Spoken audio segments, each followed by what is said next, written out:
What else did we put on our shopping list? Oh, what a mouth-watering smell. Paimon would know the aroma of biryani anywhere. We can still add it to the list. Well, if it isn't the Traveler and Paimon. Wasn't expecting to see you here. Hello there. Oh, it's been quite a while. Huh, so you two are still hanging out together. Dia, didn't you say last time that you were gonna head back to the desert?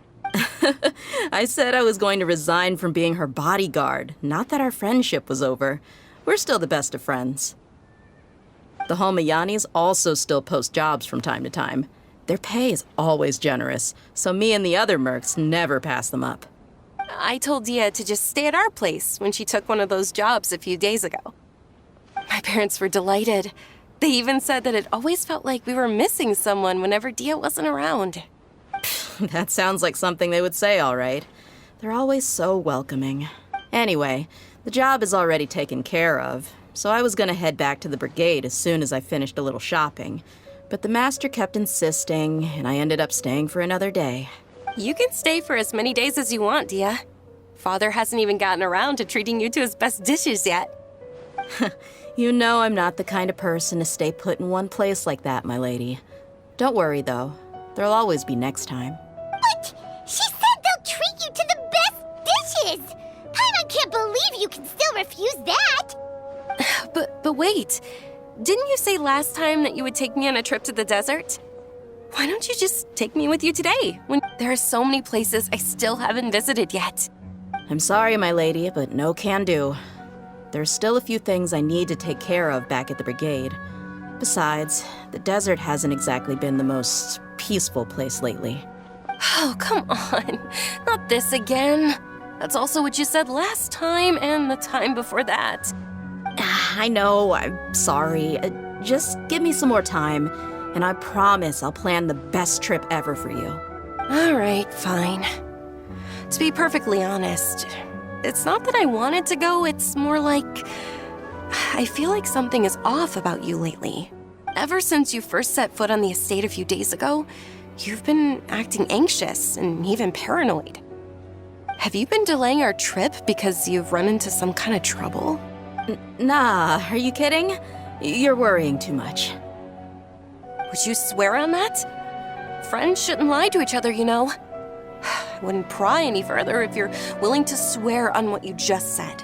But if something really is bothering you, then just tell me. You know I'll help you however I can. Oh, looks like Dunyarzad was onto something. You're too perceptive, my lady. Seems I can't hide anything from you. I just thought that nothing good could come out of telling you about the messy happenings of mercenaries. Knowing too much only leads to more trouble. Mercenary life is a dog-eat-dog world where Mora reigns supreme. Everything operates on a completely different set of rules. That doesn't change anything about what I just said, though. We're still friends, and I can only support you if I understand what's bothering you.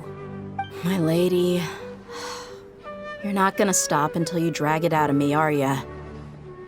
All right, I'll share what I know. Let's go somewhere else first. This isn't exactly the best place for a discussion. Okay, let's talk here. Just try not to draw any extra attention. As you may already know, the Eremites have both a lot of mercenaries and a complex organizational structure.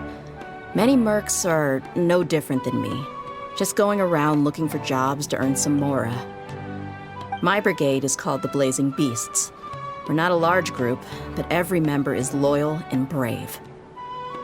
However, not all Eremite brigades are like mine. Some are willing to cross all kinds of lines for the sake of mora. The most notorious is a faction known as Deshret's Relic. Deshret's Relics?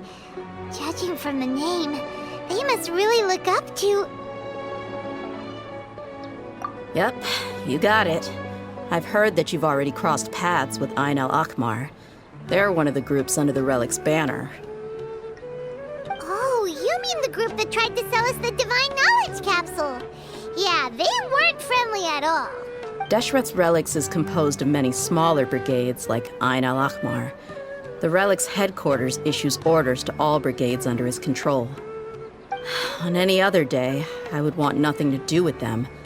Unfortunately, though, the brigade that's stirring up trouble now is none other than Dakan al-Akmar. Dakan? I think it means beard or something.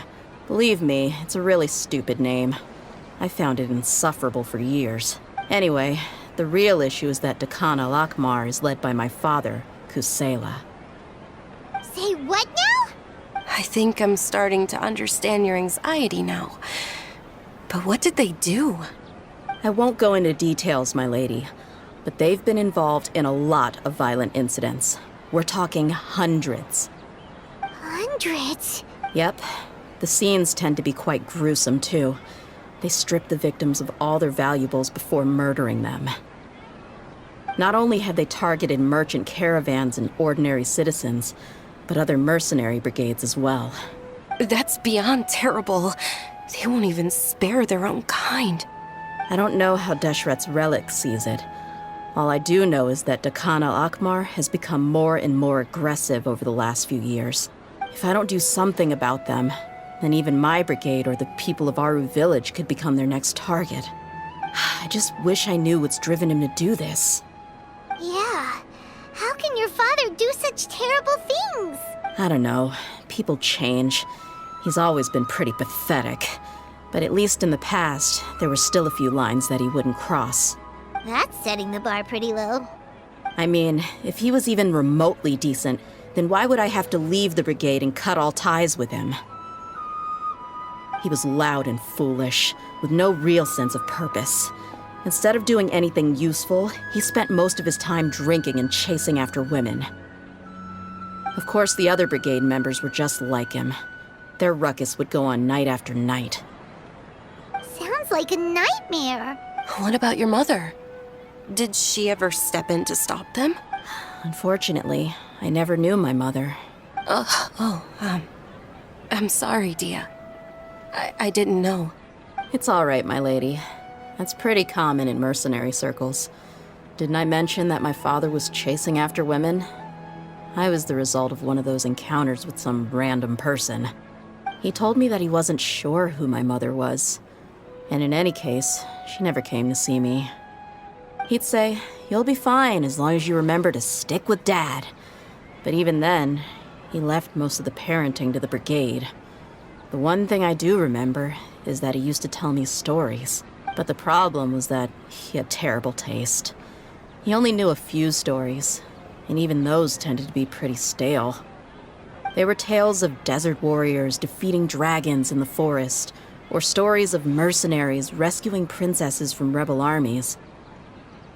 Sounds like your typical fairy tales. More or less, yeah. They were interesting maybe the first or second time around, but after about 20 repeats, they started to get a little dull. He seemed to think those stories were the best things ever, though. He was so into them that he'd call the whole brigade over and make them perform the whole thing as a play. Even the toys he gave me would all be story props. I'd get helmets, shields, and toy swords. It was only much later when I realized that the shows were more for him than they ever were for me. What an interesting guy. Yeah, I've always found him pretty childish. But that was something I could just shrug off. I had no reason to despise him.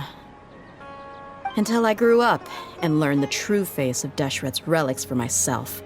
Looting, blackmail, violence, and fraud. They not only accepted such heinous acts, they would even openly boast about them. No one in the brigade was any kind of hero. Instead, my father and his cronies were more like the bad guys that needed to be taken down.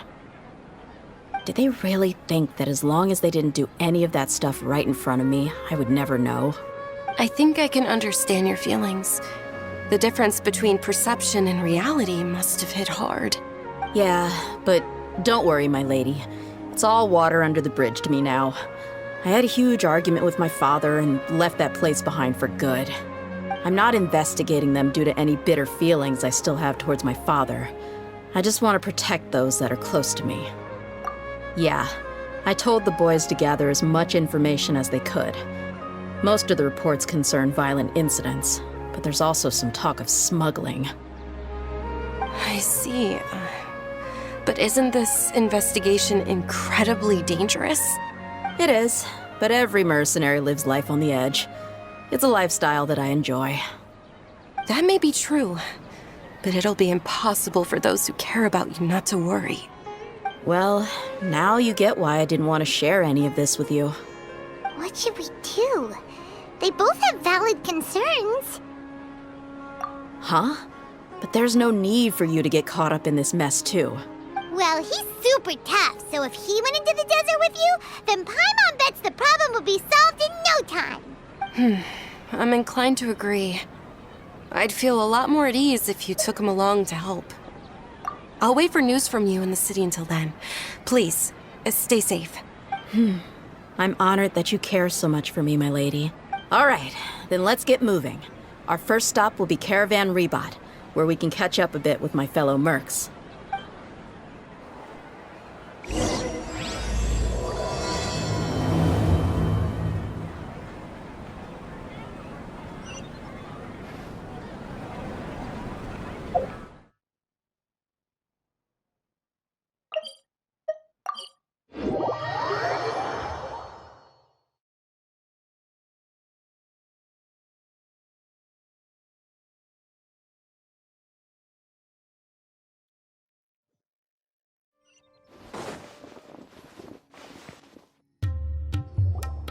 Hey, Dia, you're back.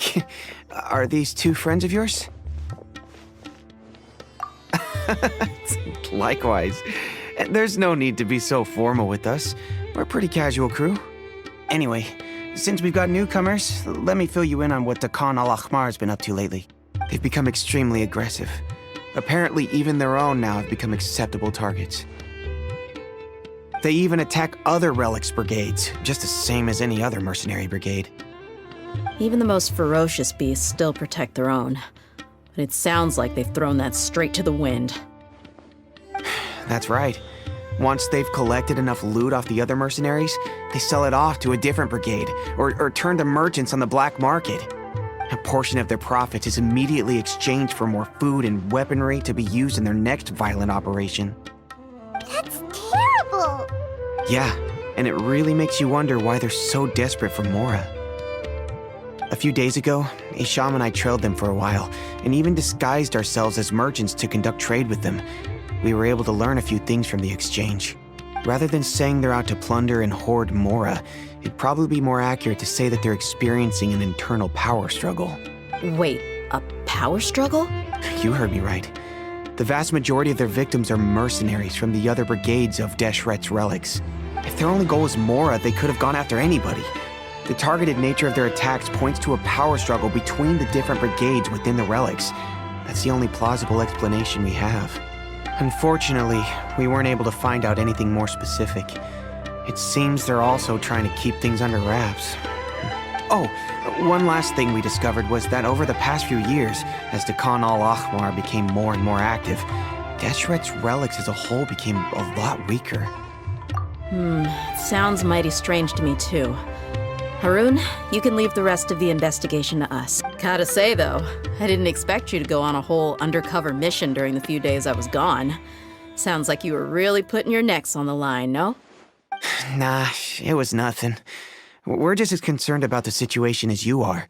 The Khan al-Ahmar is your father's crew, after all. What he said. Besides, Dia, haven't you done more dangerous things than all of us combined? What we did is nothing compared to your experience. Yeah. And while they went to talk with Khan al-Ahmar, I took a look at the last camp they attacked. Any survivors of the attack were already long gone. There was nothing of value left in the camp. Ah, Hisham and Khalaf. You're here too. We rushed over as soon as we saw you come into Caravan Ribat.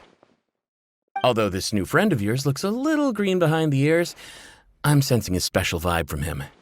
Now that we know you'll have a capable partner with you, we can also... Hey, what about Paimon?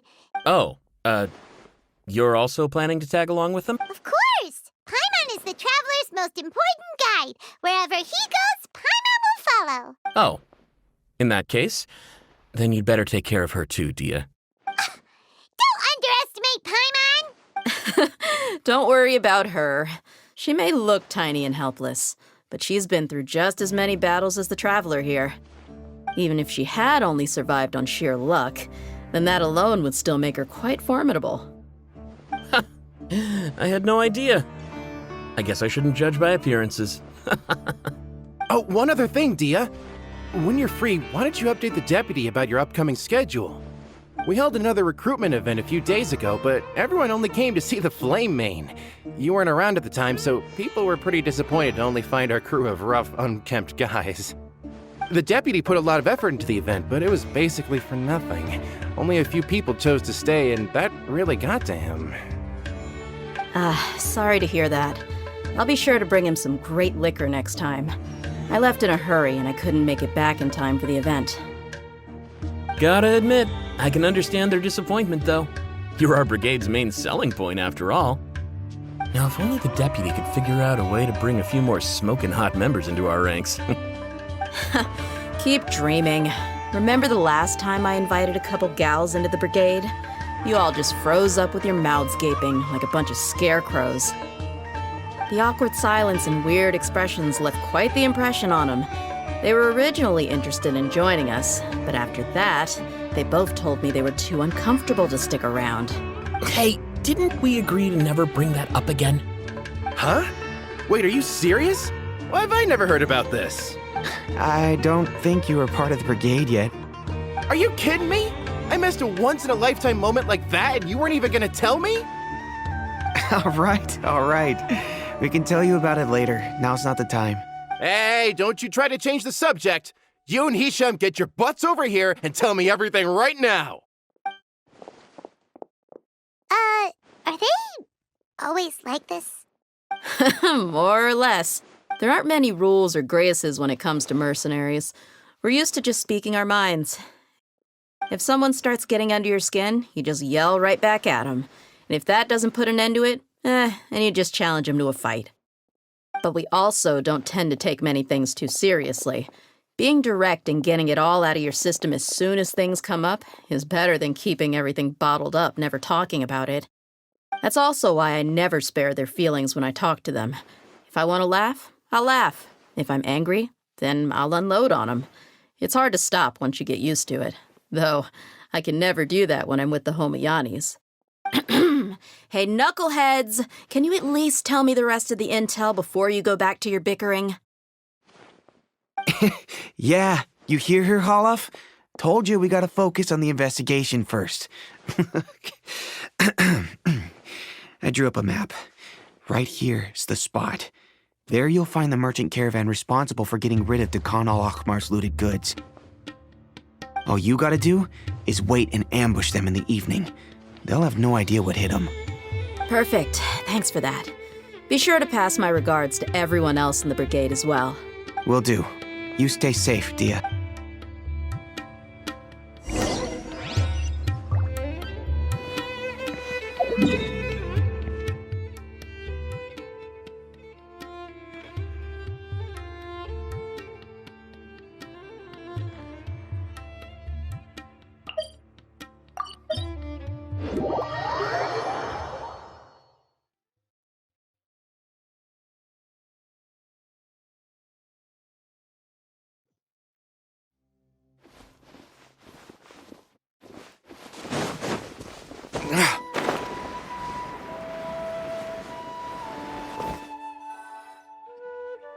This should be the place.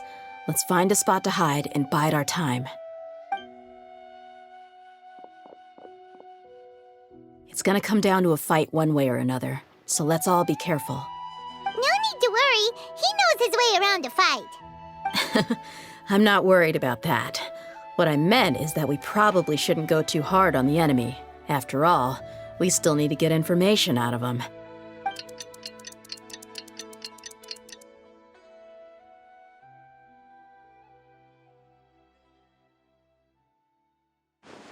Ah, here they come. You ready? Let's not give them a chance to react and end this quickly.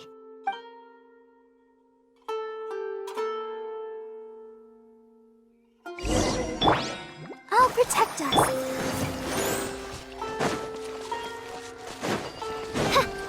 My That's royal close decree. enough. Here we go! Let's get it on! I'll be back.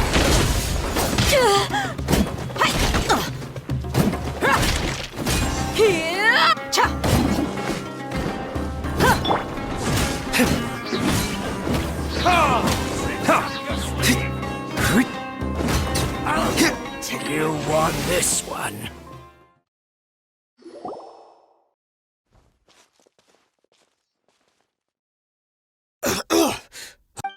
You're the Flame Mane. Good. That saves me an introduction. All right, time for a little talk. Are you buddies with Dakana Lakmar now? Tell me. You know the code of being a mercenary just like everyone else. The first rule is to never divulge key information about our employer. What makes you... Ha! That might have worked on an amateur, but I know you're just looking to protect your reputation. Think about it, though. What's your reputation worth if you won't have the other tools you need to succeed in this line of work? Tools like, I don't know, your limbs or eyes? You've got 5 seconds. You might want to think twice about how much your employer's information is worth to you. Whoa! I'm not joking around. We can do this the easy way or the painful way. 2 seconds! I'll save you the trouble.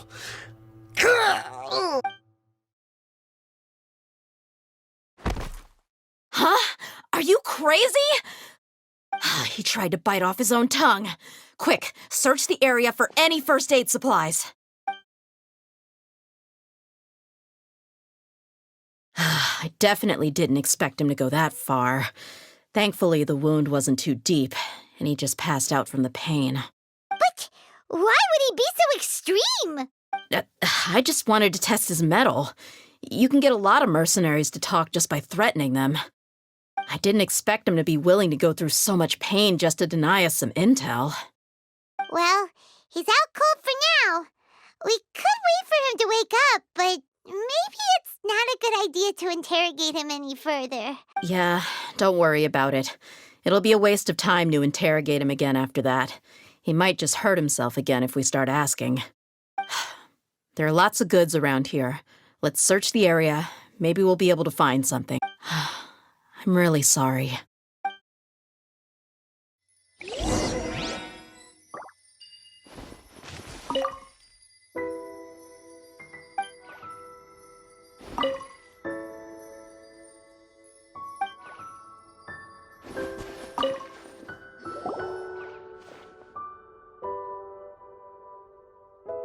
We found a piece of paper with a bunch of names on it. Maybe it's a record of something. Let me take a look. If this really is a merchant caravan, they Yep, I see an entry for Dakana Lakmar right here. Kusela, Idrisi, Bashar, and Takriti. All familiar names. Dakana Lakmar has been trading for a hefty supply of food, weapons, and medicine. It seems that in the past, they used to receive some canned knowledge as well. This caravan is just one link in their logistics chain. Once in the rainforest, the caravan will exchange the looted goods for Mora, and the funds will then be passed to a specific person. That person will then pack the caravan full of necessary goods, which will then be brought right back to Dakana Lakmar. Wait, why is there no Mora value recorded for the final transaction? No value? Yeah. Every transaction before the last one was marked with an exact amount of mora, but the final one, where they paid for everything to be brought back to the desert, was simply marked as delivered. Perhaps. But they couldn't have known how much they would make off selling the loot. Do they not care about profit margins at all? Anyway, the next part's the records of the goods themselves. There are a lot of entries. Everything was probably sourced from the rainforest. Huh? What's wrong? Shazamon Homayani? Homayani? You mean Dunyarzad's family? Could it just be another family with the same last name? I'd be surprised to find someone with the exact same first and last name. Shazamon Homayani is Dunyarzad's father, and the head of the Homayani family. Just what the heck is going on here? I'm sorry, you're right.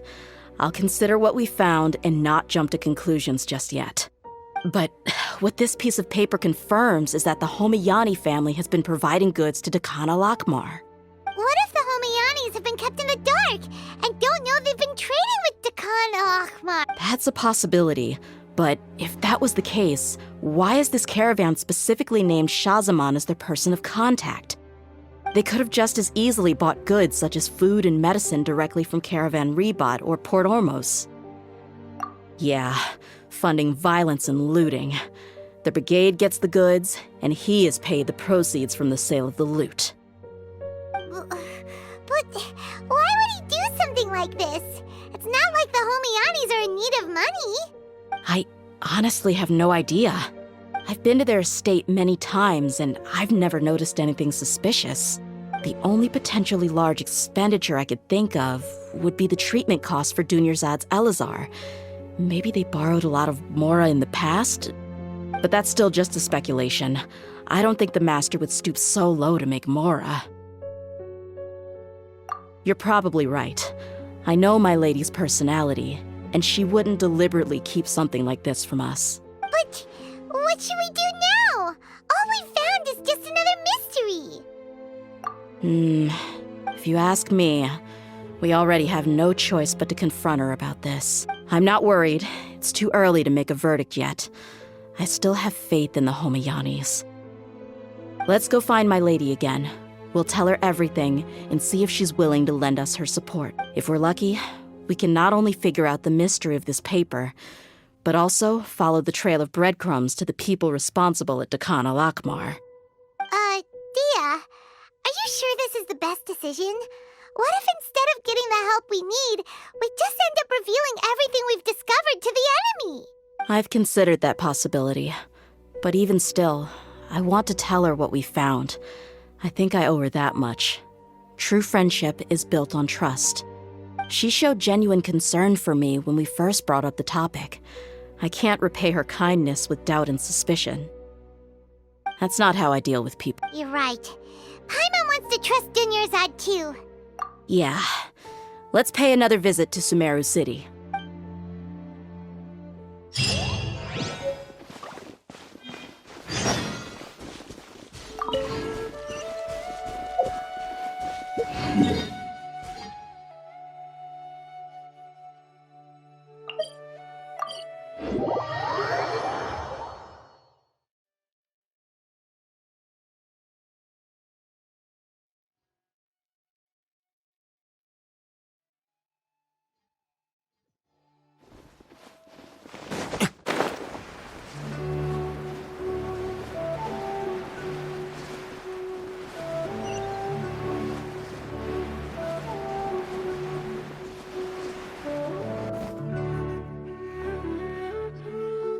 We're back, my lady.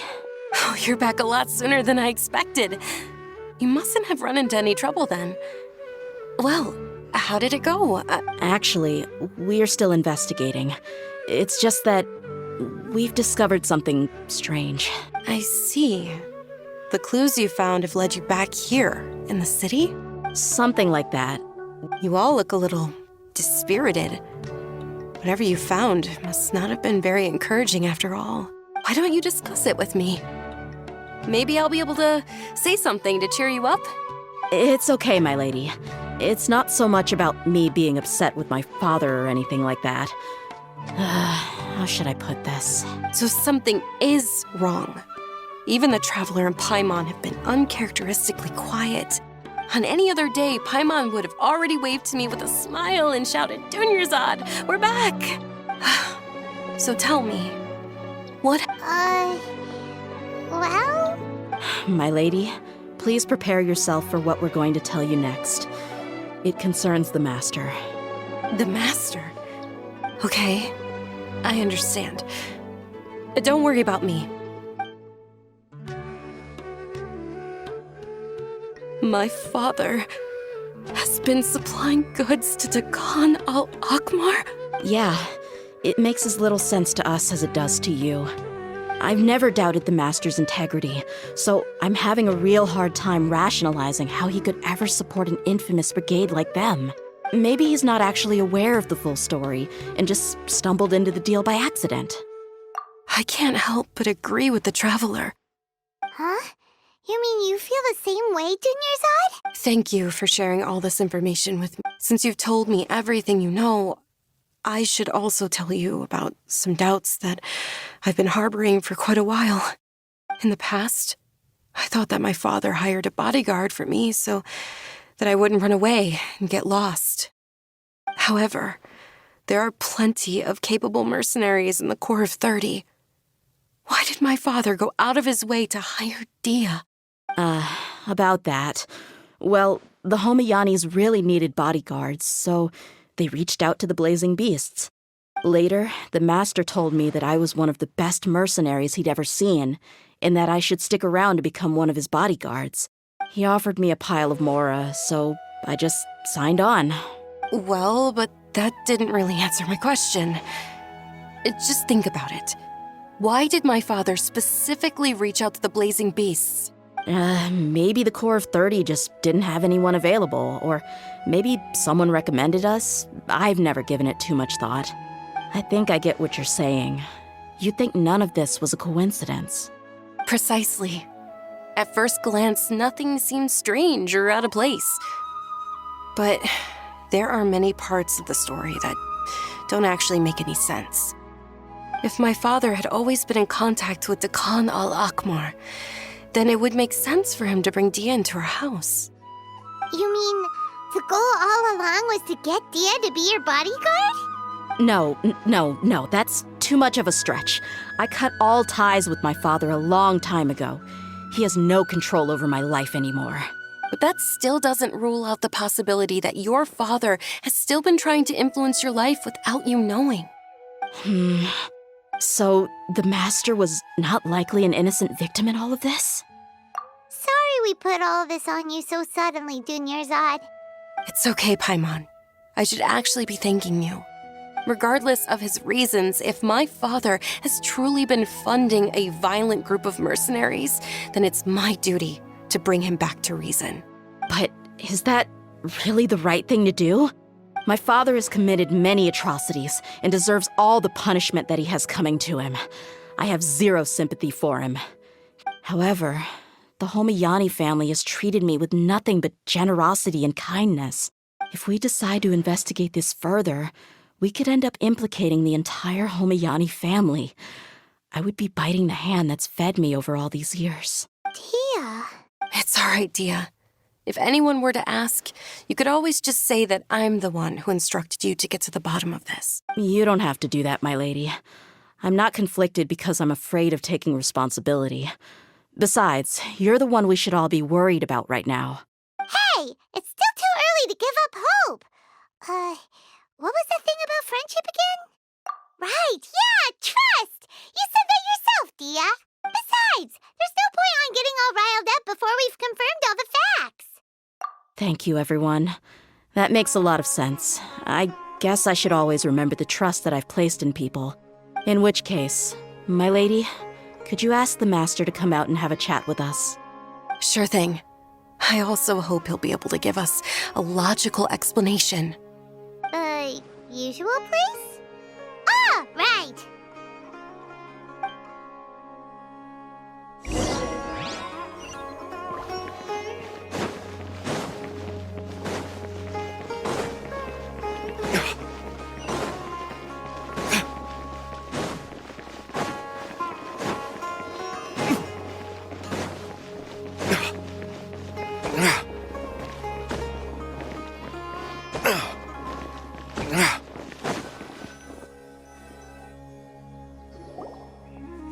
Thank you for coming, sir. Please allow me to introduce these two. This is the Traveler, and next to him is his travel companion, Paimon. Yes, my daughter has mentioned them from time to time. It's a privilege to finally meet them in person. But we may skip all the pleasantries for now. What is the important matter you wish to discuss with me today? Well, we wanted to bring this transaction record to your attention. There's something on this record that we're all pretty curious about. So, that's what you found? Huh. Seems like I can't keep everything from you much longer. If you wouldn't mind, we'd like an explanation. Well, it's a long and difficult story. And to be perfectly honest, I'm not sure if I'm doing the right thing. What I do know, though, Dia, is that the truth will bring you no solace. If anything, it will likely cause you a great amount of anguish. Wait, me? Yes, I understand perfectly why you came to see me. And I am touched by your collective commitment to do the right thing. But knowledge always comes at a price. And sometimes, as they say, ignorance is bliss. Your father, Kusela, and I both believed that. Of course, you have the right to seek and learn the truth, but I must warn you. The facts of this matter may reduce everything you've built for yourself into sand, blowing in the wind. If you must proceed, then Kusela's heartfelt efforts will also fade into the wind like a fleeting mirage. His heartfelt efforts? I'm sorry, sir, but I'm not sure I follow. I've made it this far in life without a single drop of my father's support. I have my own ideals and ways of looking at the world, as well as people and causes that I've chosen to cherish and fight for. None of these things have anything to do with him. I came here today to support you as the head of the Homayani family. No warning will change my stance on that. I understand. Then let me tell you a little story. Our family once needed to take a trip to the desert when Dunyarzad was just a baby. Along the way, we were attacked by bandits. They had superior numbers and quickly overpowered our bodyguards. When all seemed lost, a group of passerby Eremites lent us their support. Those Eremites were Kusela's brigade, Dekan al-Ahmar. Kusela's men told me that the attackers were Eremite mercenaries, just like themselves. I was shocked. Why would Dekan al-Ahmar go so far to save us? And Kusela was grinning and walked over to play with baby Dunyarzad. She was startled by his unfamiliar face and nearly started crying. Really? I never knew. He said that he had no particular reason to help us. He just took pity on us because he had a daughter about the same age. We started talking about our children, and I sensed that he was a devoted father. To repay his kindness, I hired his brigade to help out at our estate for a time and offered everyone generous remuneration. So, that's what happened. It was many years before I saw him again. I almost didn't recognize him the next time he came knocking on my door. The man I knew to be strong and healthy had been reduced to a shell of himself. He couldn't even walk anymore without his cane. So, what happened to him? He was perfectly fine when I left the brigade. I'm not too sure myself. The only thing that didn't change was his cheery disposition. He said there was absolutely nothing to worry about and that he had gotten into a fight. That was all. He then suddenly asked me if Dunyarzad, now that she had grown, would need a bodyguard of her own. At the time, Dunyarzad was going through a particularly severe bout of her Elazar. There was no need for her to have a bodyguard when she could barely leave the house. But he kept coming back to the topic. Come on, it never hurts to be safe. How do you know a bodyguard won't come in handy one day? I was completely lost at first, until he recommended the Blazing Beasts, and in particular, a mercenary named Dia. So he was the one who recommended Dia to you. Indeed. He didn't say it out loud, but it was clear that he saw Deshret's relics as an evil group who would eventually corrupt every member in their ranks. He was already beyond redemption, but he hoped that he would be able to detach his daughter from the vicious world of mercenary life. If Dia could stay in my house and keep working as a bodyguard, then gradually her affinity for the desert would decrease, and she'd be able to leave her previous life behind. And that's why you offered her such generous compensation? Yes, but not just because of that. From the moment that he asked me for that favor, I also began to see Dia as my own daughter. And that's also why I tried to persuade you to stay when you asked for permission to leave. I was willing to spend however much it took. Kusela saved my daughter and me all those years ago in the desert. I could never refuse him entrusting his daughter to me. He was always like that, acting like he's oh so smart and self-righteous. Kusela said that he'd reimburse me for a portion of Dia's fees. I refused to take any mora from him, but he'd always send me funds anyway. Eventually, I just accepted them as a token of his gratitude. And that went on for a while until I received another letter from him a few years ago. The letter contained a request to help him buy food, weapons, medicine, and even explosive materials. Wait! Isn't that around the time that Dekan al-Ahmar started becoming more aggressive? That's right. When I started to hear some nasty rumors, I became wary. I wanted to meet him face to face to discuss things. But by then, he was no longer receptive to my requests to talk. If I had to guess, it's probably because he doesn't want to put Dia at risk. That thought occurred to me as well. I figured that he probably came to me for help because he had nobody else to turn to. After some deliberation, I decided to send him some food and medicine. I turned down all his requests for explosives and weaponry. I am aware that even such a reduced gesture of support could lead to others coming to harm, but I could not simply reject his plea for help. In the end, it probably was the wrong decision. I plugged my ears to the rumors and just chose a solution that made me feel least guilty about myself. If you can, please tell me where he is now. None of the things he's doing right now make any sense if he's just trying to keep me from getting tangled up in his world. If all he wants to do is steer clear of me, then maybe he shouldn't have brought me into this world in the first place. Oh no. Dia, please don't feel that way. I'm just angry because I can't wrap my head around any of his actions. Another way? I don't know. I knew him, and he was nothing more than a childish brute. I can't understand what's going through his head. But I guess you do have a point.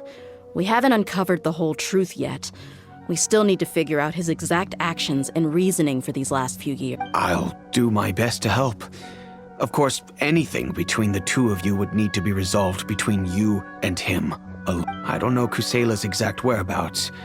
Outside of supplying his brigade with some goods, I tried my best to avoid getting involved However, there's a man on the list named Jawed. He used to be a mercenary in the desert and is now a member of the Corps of 30. He's responsible for supplying weapons and liaising with the Dekan al-Ahmar's merchant caravan. I think he should know Kusela's whereabouts. I've heard that he likes to have a few drinks alone and enjoy the cool wind at night outside the tavern. Maybe you'll be able to find him there. Understood. Thank you, sir. Then I guess this is bye for now. I'll stay and be with my father here. To be honest, I'm still a little dazed and haven't finished processing everything quite yet.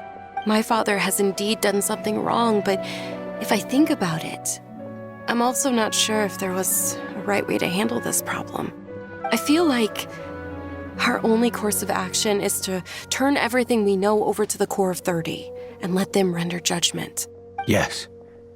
I am prepared to accept whatever verdict they choose. It's time to face my mistakes.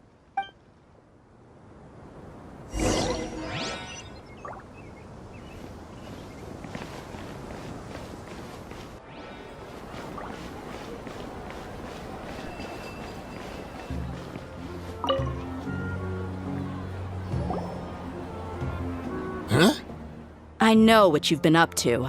Smuggling weapons to violent brigades in the desert while working for the Corps?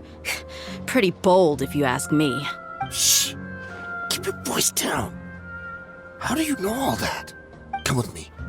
We should take this elsewhere. I'll be happy to talk things over once we're somewhere private.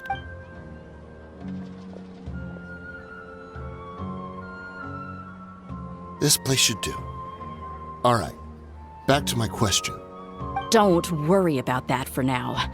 You know what kind of punishment you'll face once we report you to the Corps, I assume. Wait. There's no need to jump the gun. Let's talk this out. What are your terms? So what's in it for you anyway, Mora? Well, I was a little tight on money at the time, and Kusela took good care of me in the past. I waited in my mind, and I couldn't find a reason to turn the opportunity down.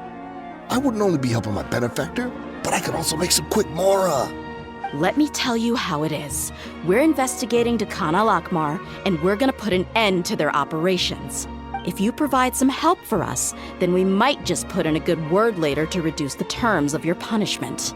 Hey, why don't we discuss this a little first? Listen, I made quite a bit of Mora from my last run. You just give me a number, and I'm Shut it. My patience is running out. You should know when a mercenary is after something other than money. All right, sheesh. But you gotta promise you'll put in some nice words for me later. They're always on the move. Here's the spot they were at the last time I made my delivery to the desert. Feel free to go have a look. I'm just telling you though, it's not on me if they're not there anymore. Sure. And then you can forget about any nice words from us. Hey, come on. Now you're just... Really? And how do I know you're not leading us straight into a trap? Don't forget, you're the one with no bargaining chips. All right, I get it. Why don't you go take a look, and if they're not there anymore, I'll try to figure out something else for y'all. Now that's more like it. Let's move. And as for you, try to stick around the city until we get back. You don't want us to call the folks from the Corps and have them drag you back to the city.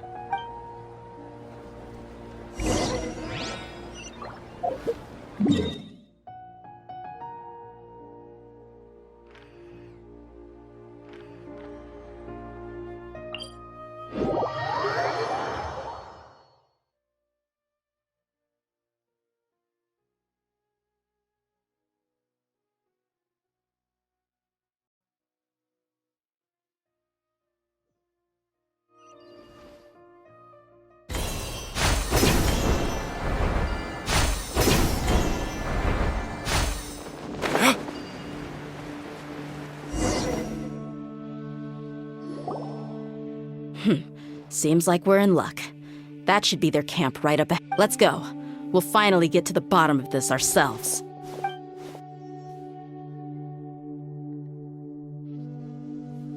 I'm here to see Kusela. Tell him to get out here.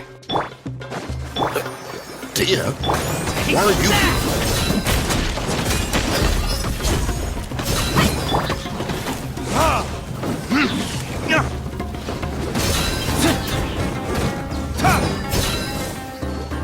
Verdict is...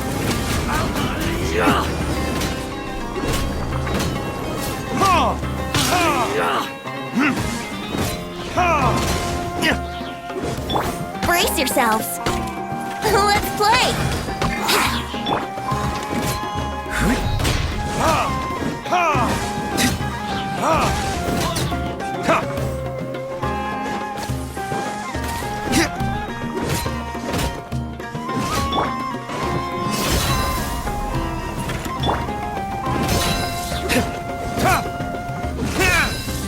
Haven't you all done enough? Oh, so you also here to stop us? Stay out of this. It's got nothing to do with you.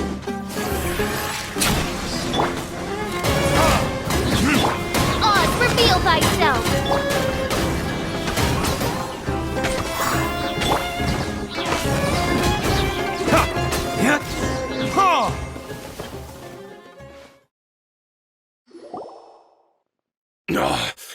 She's so strong. Enough fighting. We all know each other, and I don't want to take things too far. Just bring Kusela to me. There's no use hiding him anymore. Did you understand a single word I just said? Or do I need to bash your skull in some more? All right, everyone, let's all just calm down for a second. Dia, the boss can't come out and see you anymore. He died a long time ago. What? Seems like you've been out of the loop for a while. Guess that's for the best, though. At least, that's what the old man wanted. When did he die? What happened to him? A few years ago, Kusela broke up Dakan al-Ahmar and went to the Deshret's Relics headquarters by himself. So is that when you guys started acting up? We would prefer to call it taking revenge. Every last person in Deshret's Relics must pay in blood for what they did. Let me start from the beginning. Dia, do you know how the head of the Relics maintained order internally? Overwhelming strength and unquestionable authority? Those were a part of it, yes. But just those on their own weren't enough. They had another tool at their disposal. They called it a person's record. Regardless of whether they joined by their own will or were coerced, every person in Deshret's Relics were forced to leave a record of themselves at headquarters. Whether it be their deepest sin, some unforgivable act, or their most immoral exploit, the record served both as a symbol of loyalty and the perfect material for blackmail. That's precisely it. Every one of us have a record. Me, Bashar, Tikriti, and all the boys who grew up with Dia and ended up joining our ranks. But you, Dia, you were never asked to provide a record, were you? I never even knew this was a requirement. You were probably the only person in all of Deshret's Relics who didn't know about it. Ever since you were born, Boss had been trying to shield you from this organization's sinister rules. Not only that, but he also banned all of us from committing any nefarious acts. He said he'd take care of the dues we had to pay regularly to headquarters. But in the end, he was just an ordinary person. What could he do? He was forced to go to headquarters again and again to account for missed dues and incomplete records. He'd come up with all kinds of excuses and get beaten up as a result. We all knew he was doing that for you. He wanted to get you out of this world, no matter what it took. And that's why he became a shell of himself and couldn't walk without a cane. Wait, but that doesn't make any sense. I didn't know about any of this. Because you were too young at the time. How would you ever tell between wounds from a beating and wounds from battle? When you left home after that final argument with him, he seemed to age by a decade overnight. Even his hair went gray. So even the blazing beasts were... Yep. It was all his doing. Had he not arranged them to come to you, you probably would have been reduced to a pulp before you ever left the desert. A few years ago, Boss said he needed to make another trip to headquarters. He was already pretty weak then, and we all assumed he was going to get beaten again. I suggested that he hand the role of leadership over to me, but he said there was no longer any need, since the Khan al-Ahmar would soon be no more. His words made no sense to me, but that night, we heard that a massive fire tore through headquarters and razed everyone's records to ash. Everyone gained their freedom that night. Many members fled, not just from our ranks, but from the other brigades as well. But how could we leave with a clear conscience? All of us who knew exactly what had happened. The boss can't have just died for nothing. Those heartless jerks at headquarters took him from us. From that point on, the sole purpose of Dakan al-Ahmar became the big fire that Boss started was quite a blow to headquarters' strength. It's given us the opportunity to launch our attack. Even though we're outnumbered, we vowed to see our revenge through to the very end. There were people from headquarters who changed their names and went into hiding. Some fled to other brigades, and others escaped to the rainforest. But we won't let any of them escape our wrath. They'll all pay for what they've done. We've suffered plenty of losses as well. To keep going, we need an enormous amount of supplies, from food and medicine to weaponry and explosives. All we can do is exchange our loot from Mora, and then use that to get supplies. We forged Boss's handwriting and sent out many letters to his former friends. Thankfully, many people were willing to come to our aid.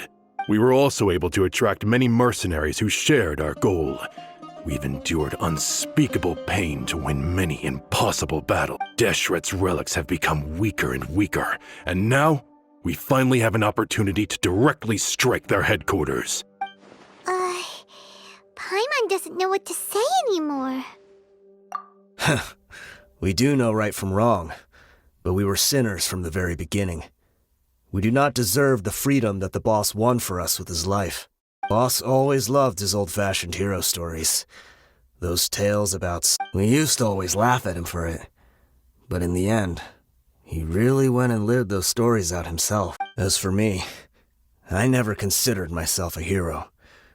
But maybe those hero stories he liked foreshadowed everything that was to come.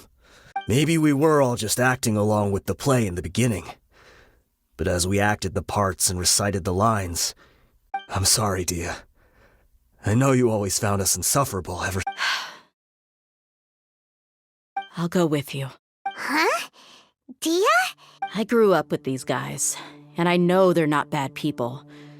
All I know is that Deshret's relics must be destroyed.